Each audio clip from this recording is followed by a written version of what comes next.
A'udzubillahi samil alim minasyaitonir rajim. Bismillahirrahmanirrahim. Innal hamdalillah nahmaduhu wa nasta'inuhu wa nastaghfiruh wa na'udzu billahi min syururi anfusina wa min sayyiati a'malina. May yahdihillahu fala mudhillalah wa may yudlilhu fala hadiyalah. Syahadu an la ilaha illallah wa asyhadu anna Muhammadan abduhu wa rasuluh. Allahumma salli ala sayyidina Muhammad wa ala alihi wa sahbihi ajma'in. Ya ayyuhalladzina amanu taqullaha haqqa tuqatih wa la tamutunna illa wa antum muslimun. Ya ayyuhalladzina amanu taqullaha wa qulu qawlan sadida yuslih lakum a'malakum wa yaghfir lakum dhunubakum wa man yuti'illaha wa rasulahu faqad faza fawzan 'azima. Allahumma salli ala Sayyidina Muhammad wa ala ali Muhammad. Allahumma salli ala Sayyidina Muhammad wa ala ali Muhammad. Allahumma salli ala Sayyidina Muhammad wa ala ali Muhammad. Ya ayyuhalladzina amanu taqullaha haqqa tuqatih wa la tamutunna illa wa antum muslimun. Ya ayyuhalladzina amanu taqullaha wa qulu qawlan sadida yuslih lakum a'malakum wa yaghfir lakum dhunubakum wa may yuti'illaha wa rasulahu faqad faza fawzan 'azima. Alhamdulillah, alhamdulillah, kita panjatkan syukur kita kepada Allah Subhanahu wa taala dengan pertemuan kita pada malam ni. InsyaAllah saya doakan tuan-tuan muslim muslimat sentiasa dipelihara oleh Allah Taala daripada penyakit, terutamanya daripada wabak COVID-19. Kalau ada yang sakit, yang terkena wabak ini, kita doa agar disembuhkan dan agar Allah Ta'ala permudahkan segala urusan kita, insyaAllah. InsyaAllah muslim-muslimat rahmat Allah Ta'ala sekalian. Malam ni kita nak baca beberapa ayat Al-Quran dan juga penerangan berkaitan dengan syukur tanpa syarat. Apa maksud yang dikatakan syukur tanpa syarat ni tadi? Ya? Ucap terima kasih nak kena ada syarat ke tidak? Okey, dari sini tuan-tuan muslim-muslimat, kita minta kepada semua agar kita faham selepas ini ada beberapa syarat yang ulama tetapkan ketika mana kita nak menyatakan syukur sama ada kepada Allah Ta'ala ataupun kepada manusia. Okay? Pertamanya muslimin muslimat. Lagi-lagi pada masa hari ini kan, pada hari ini kita tengok terlampau banyak sebenarnya manusia yang sangat berharapkan bantuan daripada orang, sangat memerlukan pertolongan daripada orang. So dia ajar kepada kita macam mana cara kita nak mengucapkan terima kasih kepada orang yang telah memberi bantuan kepada kita. Dan bagi orang yang membantu pula, bagaimana pula respon dia sebenarnya, ataupun bagaimana yang sepatutnya dia patut buat supaya bantuan yang dibagi itu tadi agar tidak disalah anggap dan tak nampak sebagai riak sebenarnya kan. Tuan-tuan muslimin muslimat, kalau kita buka dalam ayat Al-Quran surah Ibrahim ayat yang ke-7. Apa kata Allah Ta'ala dalam surah Ibrahim ayat ke-7? A'udzu billahi minasyaitonir rajim. Wa iz ta'adzana rabbukum la in syakartum la azidannakum wa la in kafartum inna 'adzabi lasyadid. Kata Allah Ta'ala, dan ingatlah juga tatkala Tuhanmu memaklumkan, sesungguhnya jika kamu bersyukur, kami pasti akan menambah nikmat kepadamu. Dan jika kamu mengingkari nikmatku, maka sesungguhnya azabku sangatlah pedih. Ayat ni Allah Ta'ala nak beritahu dekat kita, dalam hidup ni kena banyak syukur. Clear dalam ayat ni kata Allah Ta'ala, orang yang banyak syukur, Allah akan tambah nikmat. Orang yang asyik berungut, tak bersyukur, kan, asyik tak kenang rezeki itu datang daripada Allah, dia menafikan Allah Ta'ala sebagai pemberi nikmat. Kata Allah, aku akan bagi azab dekat dia. Itu sebab dalam bab akidah ni, dalam bab tauhid, tasawuf, syukur lawannya kufur. Kufur ni pula terbagi kepada dua. Satu kufur hakikat, yang kedua kufur nikmat. Apa dia kufur hakikat? Kufur hakikat, orang yang mengingkari, okay? Orang yang menafikan. Kufur hakikat ni orang yang menafikan Allah Ta'ala, itu kufur hakikat. Yang tidak syahadah kepada Allah Ta'ala, itu kufur hakikat. Yang menafikan Rasulullah, itu kufur hakikat. Tapi dalam satu bab pula ada namanya kufur nikmat. Apa dia kufur nikmat? Orang yang tidak Orang kata orang yang tidak mengakui Allah Ta'ala sebagai pemberi nikmat. Macam seolah-olah kalau kata dia dapat rezeki itu banyak, alah aku yang kerja sendiri, apa pula kena mengenang orang. Kan? Aku yang usaha. Aku yang sungguh-sungguh. Apa sahaja yang nak sibuk. Kan? Dia sampai dia menafikan Allah Ta'ala sebagai pemberi nikmat. Dan salah satu juga ciri kufur adalah orang yang menyalahgunakan nikmat. Dia dapat nikmat tapi guna dengan cara yang salah. Termasuk juga orang yang salah dari segi lepas dia dah bagi, kita bagi contoh. Orang bagi bantuan pada orang, pertolongan, tetapi dia tunjukkan dalam keadaan dia riak. Dalam keadaan dia nak, ilah hati ni siapa yang tahu kan? Hati letak dalam diri kita, hanya kita dengan Allah Ta'ala. Tapi benda inilah sebenarnya yang menjadi orang kata timbang tara ataupun jalan titik tengah antara kita dengan Allah diterima ataupun tidaklah hati kita riak ataupun tidak. Orang kata pula ustaz takkanlah bagi sumbangan tak boleh tunjuk dekat orang. Boleh, tak ada masalah. Bahkan dalam Al-Quran Allah Ta'ala sebut wa amma bi ni'mati rabbika fahaddith. Adapun nikmat Allah Ta'ala itu ceritalah dekat orang. Kan? Maknanya kita cerita dekat orang supaya orang tak semua orang mensyukuri Allah Ta'ala kepada Allah Ta'ala. Yang keduanya, supaya orang ramai boleh mencontohi kebaikan yang kita buat. Tapi kalau takut riak, sombong, kan, nunjuk-nunjuk, baik senyapkan. Okay? Itu juga termasuk dalam keadaan orang-orang yang tidak mensyukuri ataupun kufur dengan nikmat Allah apabila riak dalam ketika memberi bantuan kepada orang. Okay, tuan-tuan muslimin muslimat. So sekarang kita nak tengok apa maksud yang kata Allah Ta'ala syukur tu tadi. Apa yang dimaksudkan syukur tanpa syarat tu tadi. Okay. Baik, ulama menyebut syukur tanpa syarat ni tuan-tuan muslimin muslimat ada 3. Ni nak jadi ahli syukur ni ada 3. Pertamanya kata Allah Ta'ala, yang Allah Ta'ala sebut antara dalam surah An-Nahl. Ayat yang ke-53. Apa kata Allah Ta'ala? A'udzubillahi minasyaitonirrajim. Wa ma bikum min ni'matin faminallah. Thumma idza massakumud-dur fa ilaihi taj'arun. Kata Allah Ta'ala dalam ayat ni, dan apa-apa nikmat yang ada pada kamu, maka adalah ia daripada Allah. Kemudian apabila kamu ditimpa kesusahan, maka kepadanya lah kamu meminta pertolongan. Dengan Allah Ta'ala lah kamu minta pertolongan dan juga bantuan. Kalau nak menangis, menangis dengan Allah Ta'ala. Satu yang dikatakan syukur ni tadi, antara tanda ahli syukur disebut oleh ulama, berdasarkan surah An-Nahl, ayat yang ke-53, pertama, semua orang mesti mengakui nikmat semua datang daripada Allah Ta'ala. Nikmat datang daripada Allah, musibah pun datang daripada Allah. So Allah ajar kepada kita daripada ayat ini yang pertama, bila datang nikmat daripada Allah, mulut kena rajin sebut Alhamdulillah. Semua orang kena meyakini nikmat daripada Allah. Itu namanya ahli syukur. Kok dia kaya lah macam mana pun, dia hebat lah macam mana pun, jangan lupa nikmat itu datang daripada Allah. Dan bila kita sebut syukur kepada Allah, nikmat daripada Allah, kembalikan nikmat tersebut ke jalan Allah. Itu maksudnya. Kembalikan cara kita bersyukur kepada Allah pada jalan Allah Ta'ala. So rezeki yang dapat, gunakan untuk dekatkan diri kepada Allah Ta'ala. Buatlah apa pun, janji kita dekat dengan Allah Ta'ala. Nak sedekah, nak belanja, belanja dengan cara duit tu tadi dekatkan kita dengan Allah Ta'ala. Itu sebab ulama' dah sebut, bila kita nak berbelanja, bila kita nak menggunakan duit kita ni tadi, ada syarat-syaratnya. Dapat rezeki kan? Ada syarat nak berbelanja, ulama' sebut. Yang pertama, bila nak berbelanja, kena selesaikan benda yang wajib dulu. Cuba teliti dalam kehidupan kita, apa benda wajib yang mesti kita selesaikan dahulu. Yang pertama, cerita dapat gaji. Selesaikan dulu nafkah anak isteri kita. Bagi nafkah anak isteri. Duit kepada mak ayah kalau perlu bagi. Yang keduanya, apa lagi benda wajib yang boleh patut kita buat? Hutang, selesaikan hutang. Terutamanya hutang dengan orang, selesaikan. Yang ketiganya, zakat, selesaikan.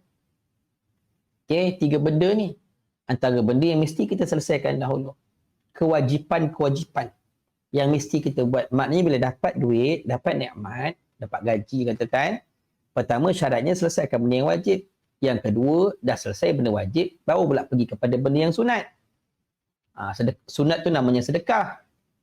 Sedekah ni pula ada martabat-martabat sedekah. Sedekah yang paling baik, pertama, tengok ahli keluarga dulu, susah ke senang. Bantu keluarga terdekat, barulah pergi kepada orang jauh. Itu infak. Dan kita kena tengok pula, dalam banyak-banyak orang kita nak infak, nak sedekah tu tadi, tengok dalam ramai-ramai tu, siapa yang sangat memerlukan. Macam hari ni kan, pandemik COVID-19, ramai yang tak ada kerja. Ramai yang kadang-kadang memang perlukan bantuan pada orang. Memang infak sedekah ni hukumnya sunat. Tapi dalam sunat tu tengok siapa dalam ramai-ramai yang sangat memerlukan. Lepas habis hari keluarga kita, tengok pula yang lain. Itu cara. Pergi benda sunat pula. Kan? Okay. Dah selesai dengan benda sunat, barulah pergi kepada benda yang harus. Apa benda harus tu pula? Yang ini keperluan yang lain ataupun kehendak kita. Contohlah nak pergi tukar sport lim kereta baru contohnya kan. Nak beli baju mahal sikit contohnya. Nak reward diri kita. Nak beli handphone mahal. Boleh, tak ada masalah. Janji yang wajib selesai, sunat selesai, pergi benda yang harus. Jangan terus melompat benda yang harus. Sibuk nak tukar sport rim kereta, tayar kereta tu. Tapi isteri dekat rumah nafkah anak tak cukup. Tu haram. Tuan-tuan, dekat situ letaknya syukur dan juga kufur. Menggunakan harta, nikmat yang kita dapat dengan cara mendekatkan diri kepada Allah Ta'ala. Baru dinamakan syukur rezeki itu datang daripada Allah dan kembalikan dengan cara yang betul. Tuan-tuan, muslimin muslimat. Yang keduanya, kata Allah Ta'ala dalam surah An-Nahl, kata apa tadi? Dan apabila kamu ditimpa kesusahan, juga merayu dahulu kepada Allah Ta'ala. Memang kita minta bantuan daripada orang kan? Tak tolong daripada orang kan? Tak ada masalah, mintalah tolong. Tapi jangan lupa, ujian kesusahan juga datang daripada Allah. Bila ujian tu datang daripada Allah Ta'ala, kita kena juga merayu kepada Allah Ta'ala. Ya Allah, permudahkan urusan kami, Ya Allah. Saya tengok tuan-tuan, dalam buku ni, buku parenting yang saya tulis ni. Aku membesarkan seorang khalifah. Dekat dalam ni tuan-tuan, dalam bab yang pertama ni, dia cerita tentang syukur yang pertama. Bila mana manusia ditimpa ujian oleh Allah Ta'ala. Tajuk pertama dalam buku ni, tajuknya syukur. Syukur ada anak, tajuk yang pertama. Syukur ada anak. Tuan-tuan muslimin muslimat, saya nak cerita apa tentang syukur ni tadi. Dalam buku ni, kenapa tajuk pertama tu syukur? Masa mula-mula, Telegram diwujudkan. Kita ada WhatsApp kan, lepas tu ada Telegram kan. Mula-mula Telegram diwujudkan. Pada masa tu kan, saya buat satu channel Telegram, aku membesarkan seorang khalifah. Dia channel parenting lah kat situ. Bagi info berkaitan dengan parenting kat situ banyak lah. Tuan-tuan muslimin muslimat. Nak ceritanya, masa buka channel Telegram tu, banyaklah mak ayah berkongsi tentang masalah anak-anak. Ada cerita masalah perangai gini, anak masalah perangai gini, perangai. Macam-macam lah sebab kita minta kan kalau ada masalah cerita, mungkin kita boleh bantu sikit-sikit. Ada kata anak begitu begini, anak begitu begini, macam-macam lah. Lepas habis semua mak ayah bercerita tentang masalah anak-anak, sebelum sempat saya reply jawapan-jawapan tu, tiba-tiba ada seorang ibu. Ada seorang ibu, dia respon ketika mana mak bapak semua bagi ceritakan masalah anak-anak. Ada seorang ibu tu dia kata apa? Tuan-tuan, saya baca dekat sini tuan-tuan, apa yang disebut. Dia kata, macam-macam saya dengar tentang masalah anak. Namun bersyukurlah katanya. Bersyukurlah ya ibu kerana memiliki anak. Ayat disebut. Dia kata, mak ayah syukurlah ada anak. Walaupun ada macam-macam masalah. Saya nak kongsi perasaan saya yang nak sangat memiliki anak. Sebenarnya, saya sangat rindu untuk merasai kesakitan melahirkan anak. Saya rindu nak mendengar anak menangis atas dakapan saya saat anak dilahirkan. Tapi Allah tak izinkan saya lahirkan anak. Ibu ni cerita. Perempuan ni kata, kami ni, saya nak sangat beranak, nak ada anak, tapi Allah tak izinkan saya beranak. Mengandung tak izinkan. Namun, saya tetap bersyukur. Kerana Allah masih kurniakan saya 3 orang anak angkat. Subhanallah. Dia ambil anak angkat 3 orang, walaupun kesemua anak saya adalah pengidap HIV positif. Saya ambil dari rumah kebajikan ditinggalkan oleh ayah ibu. Tapi Alhamdulillah saya didik mereka yang akhirnya kesemua adalah penghafaz Al-Quran. Ayah ibu syukurilah ada anak walaupun degil. Bukan seperti mana kita nak, sekurang-kurangnya ayah ibu Semua ada anak penyambung zuriat, boleh sedekahkan Al-Fatihah dan doa selepas kematian kita. Subhanallah. Tajuk pertama dalam bab ni. Syukur ada anak, tuan-tuan. Dalam keadaan Allah uji kita dengan anak, kita kena ingat ujian tu datang daripada Allah. Adalah sebab Allah Ta'ala uji kita. So, bila ujian tu datang daripada Allah, mengadu kepada Allah. Ibu dia tadi ujian juga tak dapat anak. Dia tak ada anak. Dia nak juga anak, tapi Allah tak izinkan dia tak ada. Tapi Allah Ta'ala, dia gunakan nikmat tenaga yang dia ada. Nikmat ilmu yang dia ada. Rezeki yang dia ada. Dia ambil 3 orang anak angkat. Dan dia didik 3-3 anak angkat untuk menghafaz Quran. Walaupun tak dapat anak kandung, tapi dapat juga anak angkat untuk mendoakan dia. Tuan-tuan, cuba tengok. Daripada musibah, ujian, dia jadikan sebagai satu nikmat untuk diri dia. Dia tidak perlu apa-apa balasan. Dia buat kerana Allah Ta'ala. Dia tidak perlukan kepada pujian. Dia cuma nakkan anak tu tadi, ya Allah, kalau inilah anak ni anak yang soleh, doakan untuk aku, ya Allah, itu saja. Dia mengadu kepada Allah Ta'ala. Dan Allah kurniakan dengan usaha mak tu tadi, ayahnya, dapat anak yang penghafaz Quran.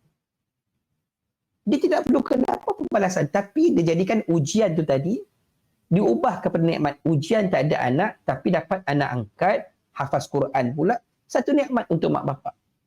Sebab tu tuan-tuan muslimin muslimat, kita kena ingat. Ujian yang Allah Ta'ala bagi kepada kita ni tadi, walaupun berat, kita kena ingat, Allah juga akan membantu menyelesaikan ujian tu tadi dengan cara bila kita selesai ujian tu dengan baik, redha dan sabar. Cuba lihat bagaimana Allah akan gantikan ujian dengan nikmat. Syaratnya tuan-tuan, kita kena ingat. Syaratnya mudah saja. Nak menjadi ahli syukur tanpa syarat. Yang pertama, mesti meyakini nikmat itu datang daripada Allah. Memuji Allah Ta'ala. Sebab Allah suka dipuji. Wa afdalud doa, alhamdulillah, sebaik-baik doa. Segala puji bagi Allah. Mesti banyak memuji Allah Ta'ala. Dan kedua, bila Allah uji kita, pastikan merayu dahulu kepada Allah Ta'ala. Merayu kepada Allah Ta'ala. Ini syarat disebut oleh ulama. Tuan-tuan muslimin muslimat. Okay, ini syarat yang disebutkan oleh ulama tentang bagaimana kita nak menjadi ahli syukur tanpa syarat. Satu. Tuan-tuan muslimin muslimat. Syarat yang kedua, untuk nak menjadi orang ini kita sebagai hamba yang bersyukur tanpa syarat. Pertama, yang kedua, selalu memuji Allah Ta'ala dalam setiap keadaan. Puji-pujian kepada Allah. Kata Nabi, afdalul zikri fa'lam annahu la ilaha illallah wa afdalud du'a alhamdulillah. Sebaik-baik zikir, atau kamakal kata Nabi, sebaik-baik zikir la ilaha illallah, dan sebaik-baik doa adalah alhamdulillah. Segala puji bagi Allah. Bibir ni jangan lepas puji alhamdulillah. Dalam apa-apa keadaan. Waktu sihat alhamdulillah, waktu sakit pun alhamdulillah. Saya teringat tuan-tuan muslimin muslimat, seorang lelaki telah diuji oleh Allah Ta'ala. Kisah berlaku zaman Nabi. Diuji Allah Ta'ala, kakinya kena potong. Dia balik ke rumah, dia ada 7 orang anak tak silap, Allah Ta'ala cabut nyawa anak seorang. Anak yang paling dia sayang. Kaki kena potong. Anak pula mati. Anak yang paling dia sayang. Dia balik ke rumah. Tetapi bibirnya masih menyebut alhamdulillah. Saat diuji masih menyebut alhamdulillah. Siapa orang kata dekat dia, kenapa kau ni walaupun kaki dah kena potong, anak mati pun masih ucap alhamdulillah. Apa dia kata? Selama ni aku ada 2 kaki, Allah ambil aku ni 1 kaki. Tapi aku masih ada 1 lagi kaki, alhamdulillah. Allah ambil anak yang paling aku sayang. Tapi aku ada 6 lagi anak, dia kata. Aku ada 6 lagi anak. Allah ambil seorang anak aku, Allah bagi aku 6 lagi anak, syukur alhamdulillah. Sebab itu milik Allah Ta'ala. Sebab tu tuan-tuan muslimin muslimat, bila kita tengok balik video kan, macam mana artis kita Syuaib kan, bila Allah Ta'ala uji dengan kematian isteri, redha dengan Allah Ta'ala. Mudah dengan Allah Ta'ala, kata Nabi SAW. Cara Allah nak bagi kebaikan kepada kita, cara Allah nak tunjukkan cinta kepada kita, satu, Allah Ta'ala uji kita. Dan bila kita redha dengan ujian Allah Ta'ala, kata Allah, aku redha dengan kau. Siapa yang Allah Ta'ala redha dengan segala ujian, dia kena ujian dia redha, dan bila Allah Ta'ala redha dengan dia, syurga untuk dia insya-Allah. Ini Nabi sebut dalam hadis. Dan Allah akan gantikan dengan apa yang dia ambil dengan lebih baik. Kalau mungkin bukan dekat dunia, di akhirat. Tuan-tuan muslimat. Sebab tu dengan Allah Ta'ala, walaupun musibah sekalipun, ujian sekalipun, masih lagi keluar Alhamdulillah. Syarat syukur tanpa syarat ini, nak jadi ahli syukur tanpa syarat, mesti waktu susah ke waktu senang, masih lagi menyebut Alhamdulillah. Kenapa? Sebab kita tahu. Semua yang dibuat tu, yang berlaku adalah datang daripada Allah Ta'ala. Dan Allah Ta'ala tahu. Pada penilaian manusia, sakit, apa lagi? Kematian, ujian kan? Benda yang tak elok pada manusia. Tetapi bukan pada Allah. Mustahillah bagi orang yang baik-baik Allah Ta'ala kenakan musibah sebab Allah Ta'ala kata dia jahat. Tak. Sebab Allah nak angkat kedudukan dia. Untuk orang baik-baik ni, bila Allah Ta'ala uji, kenapa Allah uji dia? Sebab Allah nak angkat darjat dia. Sebab Allah nak bagi sesuatu yang lebih besar kepada dia. Cuma Allah kena ambil dulu sikit sebelum nak bagi banyak. Itu cara bagaimana Allah Ta'ala dia angkat kedudukan kita. Sebab tu tuan-tuan muslimin muslimat, nak jadi hamba syukur tanpa syarat, sakit ke, senang ke, susah ke, derita ke, walaupun kita sedih, masih lagi ada kalimah la ilaha illallah. Sebab tu Nabi pernah wasiat kepada sahabat. Antara wasiat Nabi kepada sahabat, Nabi kata antaranya pada Abu Zar. Kalau nak tengok apa ujian ataupun nak tengok nikmat yang Allah Ta'ala bagi dekat kita, nak ukur nikmat, tengok dengan orang yang lebih teruk daripada kita. Bukan tengok orang yang lebih baik daripada kita. Kalau tengok orang lebih kaya daripada kita, tak cukup-cukup kita nanti. Tapi bila kita tengok orang yang lebih susah daripada kita, syukurlah. Ada juga rumah. Boleh juga makan. Boleh juga kerja. Orang tu langsung tak ada kerja. Terpaksa minta bantuan. Tu cara Nabi ajar kepada kita. Nak ukur nikmat, ukur dengan orang yang lebih susah daripada kita. Barulah kita bersyukur. Susah ataupun senang, kata ulama, syukur. Masih lagi menyebut Alhamdulillah. Padahal kata ulama, jika kita kufuri nikmat tu, kita kena ingat, sebalik daripada ujian sakit, kesakitan, Allah nak gugurkan dosa. Allah nak bagi pahala menimpah ruah. Allah nak memustajabkan doa orang-orang yang sakit. Allah nak bagi benda itu semua pada kita. Sebalik daripada ujian kesusahan, kesakitan itu tadi, satu, Allah nak gugurkan dosa kita. Dan yang kedua, Allah nak bagi pahala menimpah ruah kepada kita. Yang ketiga, Allah nak makbulkan permintaan kita. Tapi kita takut kalau kita kufur dengan ujian itu tadi. Bukan kufur dengan nikmat. Dengan ujian yang Allah Ta'ala bagi. Merungut, kenapa aku salahkan pula Allah? Kenapa pilih kami dalam macam ini susah? Merungut, mengeluh semua sekali. Takut kufur. Ni bukan kufur nikmat. Ni kufur dengan ujian. Langsung daripada kesakitan boleh menggugurkan dosa. Dosa bertambah. Rezeki makin tersepit. Minta apa semua tak dapat. Sebab tu tuan-tuan muslimin muslimat, kita ni yang tak kena ujian. Bila ada orang kena musibah, tolong bantu untuk nak consult dia. Nak bagi kekuatan kepada dia, keyakinan kepada dia. Ini ujian Allah sayang dekat kau. Kena bagi kata-kata semangat dekat dia supaya dia tak terus terduduk. Kita tak nak dia menyalahkan Allah Ta'ala dengan ujian tu tadi. Memang ujian tu berat, besar. Semua orang rasa ujian macam-macam masa pandemik COVID-19. Macam-macam. Anak yatim berapa ramai. Kematian ibu, kematian ayah, kematian suami isteri berapa ramai. So kita ni kena bagi kekuatan kepada keluarga ni. Supaya dengan ujian, kita bagi dia faham. Allah nak bagi sesuatu dekat orang baik ni, caranya Allah Ta'ala akan ambil dulu. Itu cara Allah Ta'ala. Dia ambil dulu, baru dia akan bagi. Untuk orang baik. Untuk orang yang banyak buat dosa, Allah Ta'ala bagi, nak suruh kita ni beringat. Taubat pada Allah Ta'ala, jangan buat dosa. Tuan-tuan muslimin muslimat. Ini antaranya yang disebut. Syarat yang kedua, bagaimana nak sampai kepada syukur ataupun tanpa syarat ni tadi, ahli syukur tanpa syarat. Itu syarat yang kedua. Tuan-tuan muslimin muslimat. Dan satu lagi, jangan lupa. Saat memuji Allah Ta'ala, apa banyakkan bibir kita menyebut kalimah-kalimah memuji. Zikir-zikir kena banyak. Amalan-amalan kena bertambah. Paling ringkas tuan-tuan, paling ringkas syukur dengan kalimah alhamdulillah dengan Allah Taala. Okey, itu dengan perkataan. Okey, itu dengan perkataan. Tuan-tuan muslimin muslimat, bagaimana pula kebiasaan dengan manusia? Okey, kebiasaan dengan manusia. Kalau kita dapat nikmat daripada manusia, manusia bagi dekat kita bantuan. Pertama kata ulama, pandai bersyukur dengan ucapan terima kasih. Ucap terima kasih kepada manusia.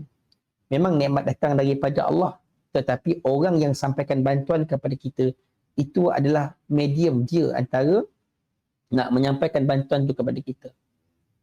Kalau dia tak keluarkan duit tu bantu kita, tak akan terbantu kita. Sebab itulah kata ulama, biasakan pada mulut kita perkataan terima kasih. Kalau dengan Allah, ucaplah alhamdulillah. Tapi dengan manusia, ucap terima kasih. Okey? Sebab ini, okey, bila ucapan terima kasih tu tadi kepada manusia yang banyak bantu kita. Okey? Ucapan terima kasih tu tadi yang kita bagi dekat orang, itulah antara syarat orang yang menerima nikmat, syarat syukurnya kepada Allah, ucapan terima kasih kepada manusia. Selain daripada syukur dengan Allah disebut alhamdulillah, bila ucap terima kasih dekat manusia, syukur dapat nikmat datang daripada Allah. Dengan manusia ucap terima kasih. Dan doakan kebaikan orang yang membantu kita. Doalah apa-apa pun. Ini ulama bagi tahu antara caranya. Bagi orang yang menerima bantuan, ucap terima kasih. Ucapan terima kasih untuk manusia dalam waktu yang sama, ucap terima kasih itulah menyebabkan kita dekat dengan Allah Ta'ala, kita meyakini syukur datang nikmat daripada Allah Ta'ala melalui orang tu tadi. Okay? Sebab tu kata Nabi dalam hadis riwayat Abu Daud dan juga Tirmizi, tidak disebut bersyukur kepada Allah orang yang tidak berterima kasih kepada manusia. Tidak dikatakan bersyukur kepada Allah orang yang tidak mengucapkan terima kasih kepada manusia. Antara syarat syukur kepada Allah, ucap terima kasih kepada orang yang bagi bantuan kepada kita. Okey, doakan kebaikan untuk dia. Okay, ini adab kita sebagai orang yang mendapat bantuan.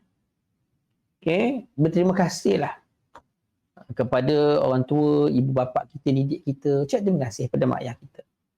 Dengan guru kita, dengan sesiapa sahaja yang bagi kebaikan kepada kita. Okey, tuan-tuan muslimin muslimat. Dan Rasulullah sallallahu alaihi wasallam mengajarkan sebuah doa agar menjadi ahli syukur. Okey, agar menjadi ahli zikir juga ahli syukur. Doa yang biasa kita baca. Apa doanya? Allahumma a'inni ala zikrika wa syukrika wa husni ibadati. Allahumma a'inni ala zikrika wa syukrika wa husni ibadati. Dalam hadis riwayat Imam An-Nasa'i dan juga Imam Ahmad. Ya Allah, bantulah aku. Bimbinglah aku ya Allah. Allahumma a'inni ala zikrika, agar aku mengingatimu dan bersyukur dengan nikmatmu ya Allah. Wa husni ibadati, dan perelokkanlah ibadah aku kepadamu ya Allah. Ini zikir yang boleh dijadikan doa, Nabi ajar. Disebut dalam hadis riwayat Imam An-Nasa'i juga Imam Ahmad. Diajar doa Allahumma a'inni ala zikrika wa syukrika wa husni ibadati. Bacalah doa tu tuan-tuan. Okay. Dan bagi orang yang memberi bantuan pula, antara syarat untuk nak menjadi ahli syukur, jangan mengharapkan bantuan daripada orang. Ataupun jangan mengharapkan balasan daripada orang. Terlepas saja bantuan tu daripada tangan kita, buat tak tahu je. Itu yang kata orang, tangan kanan memberi, tangan kiri tak tahu tu kan. Dah lepas tu, rasa macam tak ada apa-apa. Alhamdulillah dapat bantu orang. Orang tu nak balas tak balas, itu bukan hak kita. Itu pulang pada dia. Itulah namanya syukur tanpa syarat. Kita ada rezeki bantu orang. Cumanya orang yang dibantu tadi saya kata apa, ucaplah terima kasih. Kenallah dia seorang. Sebab manusia ni kan dia berurusan dengan emosi kan. Kalau elok dia ucap terima kasih, okay, dihargai kita kan, seronoklah orang yang bantu tu. Janganlah pula nanti kata, alah itu pun mengira, itu pun dah mungkit ke kan. Tak, saya dah kata apa tadi, memang dia tak, kadang-kadang tu bila bergaduh kan, bila jadi tak elok, kadang-kadang tersebut juga benda tu. Emosi manusia. Susah tak nak kawal? Memang susah. Memang sangat susah. Sebab tu Nabi ajar kita doa, Allahumma a'inni ala zikrika wa syukrika ibadatik. Selebihnya, buatlah baik, doakanlah kebaikan orang yang membantu kita. Cuma orang yang bagi bantuan ni tadi, orang yang banyak berinfak ni tadi, didik hati. Satu, nikmat kita bagi bantuan pada orang, jangan harap balasan. Yang kedua, riak, jaga dialog. Itu antara kita dengan Allah Ta'ala. Orang lain tak tahu. Memang dia boleh sebut, aku bagi bantuan bukan aku riak pun. Tapi asyik menayang je dekat orang kan. Takut-takut riak pula, orang negur. So ambil iktibar daripada teguran orang tadi. Kan? Itu sebab tuan-tuan muslim-muslim. Dalam bab untuk nak mencapaikan syukur tanpa syarat kepada Allah Ta'ala ni tadi, ingat balik 3 syarat yang disebut oleh ulama' tu tadi. Ingat balik 3 syarat ni tadi. Yang pertama kata ulama, ingat rezeki itu datang daripada Allah Ta'ala. Ujian dan juga musibah, dua-dua datang daripada Allah Ta'ala. Okey, satu. Ingat balik ujian datang daripada Allah, rezeki datang daripada Allah. So yang pertama, mesti syukur kepada Allah Ta'ala, nikmat. Ujian yang pertama, mengadu juga kepada Allah Ta'ala. Jangan nasib lepas dekat orang, tapi dengan Allah kita terlupa. Okey? Yang kedua, jangan lupa lafaz pada bibir kita. Jangan lupa untuk menyebut kalimah Alhamdulillah. Setiap hari kena banyak zikir. Alhamdulillah. Alhamdulillah. Alhamdulillah zikir. Ya Razzaq, Ya Razzaq, Ya Razzaq. Ya Allah yang pemberi rezeki, Ya Allah. Doa zikir kepada Allah Ta'ala.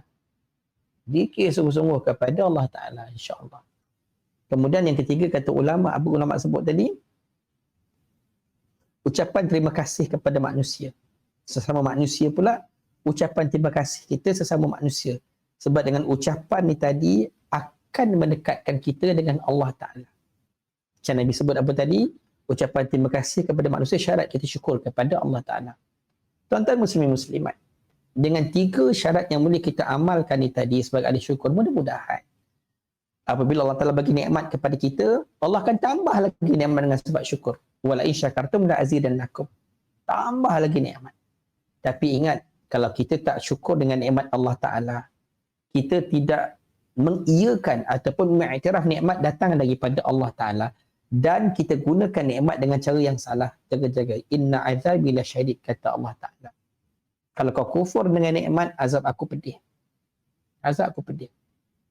Sepatut dengan nikmat, kita makin bertambah lagi rezeki kita. Dimakbulkan lagi doa kita. Dibantu lagi kita dalam kehidupan. Tapi dengan sebab kita kufur dengan nikmat tu tadi, Allah uji kita dengan riya, Allah uji kita dengan sombong, sampai satu masa Allah tarik balik nikmat tu dan turunlah azab daripada Allah Ta'ala. Tuan-tuan muslim muslimat, mudah-mudahan kuliah maghrib kita pada malam ni insya-Allah ada manfaatnya, dan kita doakan agar Allah Ta'ala angkat wabak COVID-19 dari muka bumi, terutama di tanah air kita ni tadi, tanah air ni tadi insya-Allah. Tuan-tuan muslim muslimat, mana-mana yang terkena wabak Allah Ta'ala sembuhkan, yang sakit Allah Ta'ala sembuhkan elok-elok, Allah lindungi kita insya-Allah. Allah selamatkan. Kalau mana-mana yang telah meninggal dunia, kita doakan agar Allah Ta'ala merahmati roh arwah agar ditempatkan bersama dengan para nabi dan juga rasul insya-Allah. Wallahu a'lam. Bismillahirrahmanirrahim. Allahumma inna na'udzubika min ilmin la yanfa' wa min qalbi la yakhsha' wa min nafsin la tashba' wa min du'ain la yustajabu lah. Rabbi ja'alna muqimas shalah wa min dzurriyyatina rabbana wa taqabbal du'a. Allahumma ya Allah, jauhilah kami daripada ilmu yang tidak bermanfaat, hati yang tidak khusyuk, nafsu yang tidak puas. Allahumma ya Allah, jadikanlah kami ini hamba-Mu yang istiqamah melaksanakan ibadah salat sampailah kami mati, termasuk zuriat kami, anak cucu, cicit kami dan seluruh umat Islam ya Allah. Allahumma ya Allah, kalau ada dalam kalangan kami ini keluarga sahabat-sahabat kami yang sakit, sembuhkanlah ya Allah. Kalau ada yang hatinya tidak tenang, tenangkanlah mereka ya Allah. Kalau ada yang susah, mudahkan hidup mereka ya Allah. Kalau ada yang sempit rezekinya, lapangkanlah ya Allah. Kalau ada yang pecah belah, bahagikanlah mereka ya Allah. Allahumma ya Allah, bantulah kami untuk menghadapi ujian yang sangat besar ini ya Allah. Ujian kematian dan bagi keluarga kami ya Allah. Sahabat-sahabat kami ya Allah. Berilah kekuatan kepada keluarga mereka yang masih hidup ya Allah. Istiqamah untuk taat kepada-Mu ya Allah. Untuk sabar dan redha dengan ujian yang ditimpa kepada kami mereka ya Allah. Allahumma ya Allah, murahkan rezeki kami ya Allah. Limpahkan rezeki buat kami ya Allah. Permudahkan segala urusan kami ya Allah. Lindungilah kami dan jagalah kami daripada penyakit ya Allah. Penyakit fizikal dan juga penyakit hati ya Allah. Kuatkan iman kami untuk dekat kepadamu, ya Allah. Kuatkan hubungan kami denganmu, ya Allah. Jadikan kami ni orang yang taat dengan beribadah kepadamu, ya Allah. Jadikan anak-anak kami anak yang saleh dan juga salihah, ya Allah. Anak-anak yang akan memberi syafaat kepada kami dan juga akhirat, ya Allah. Allahumma ya Allah, masukkan kami ke dalam syurga-Mu, ya Allah. Dan jualah kami daripada azab api neraka-Mu, ya Allah. Rabbana atina fid dunya hasanah wa fil akhirati hasanah wa qina adzabannar. Walhamdulillahi rabbil alamin.